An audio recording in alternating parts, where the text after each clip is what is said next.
आपने किसी ऐसे राक्षस के बारे में सुना है जिसे मारना असंभव था? एक ऐसा साया जिसका खून ही उसकी सबसे महान शक्ति थी। आज कहानी उस असुर की जिसने मौत की परिभाषा ही बदल दी। कल्पना कीजिए एक ऐसे युद्ध की जहां दुश्मन को मारना उसे और भी बलवान बना देता था। ये गाथा है महाविनाशकारी रक्तबीज की। हजारों साल पहले जब संसार में खुशहाली थी, धरती पर किसी भी संकट का कोई साया नहीं था। देवता निश्चिंत होकर स्वर्ग पर राज कर रहे थे।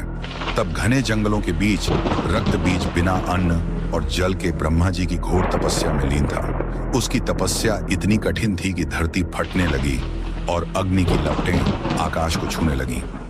जब ब्रह्मा जी प्रकट हुए तो रक्तबीज ने उनसे एक ऐसा वरदान मांगा जिसने नियति को मूल से हिलाकर रख दिया।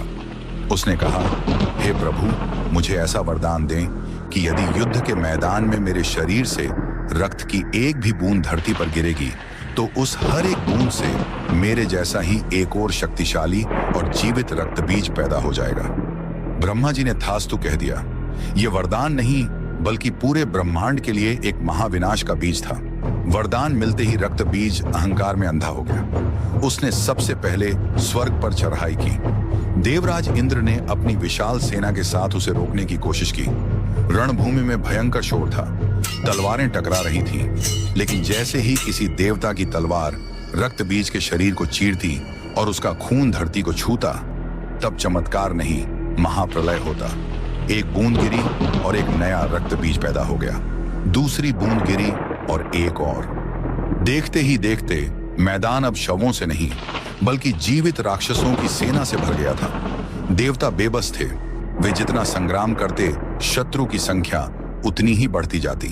अंत में देवताओं को रणभूमि त्याग कर भागना हुआ, क्योंकि वे एक ऐसे शत्रु से युद्ध कर रहे थे जिसकी हर बूंद एक नई मृत्यु थी। जब तीनों लोकों में हाहाकार मच गया, तब महादेव और श्री विष्णु के तेज से एक ऐसी महाशक्ति का उदय हुआ जिसकी एक गर्जना से दिशाएं गूंज उठी। एक ऐसी देवी जिसकी आंखों में प्रलय की ज्वाला थी और जो रक्त पीने के लिए व्याकुल थी। आखिर कौन थी वो भयानक शक्ति, और क्या वो इस कभी न खत्म होने वाले रक्तबीज का अंत कर पाई? इस विनाशकारी युद्ध का अंत देखने के लिए तैयार हो जाइए भाग 2 के लिए।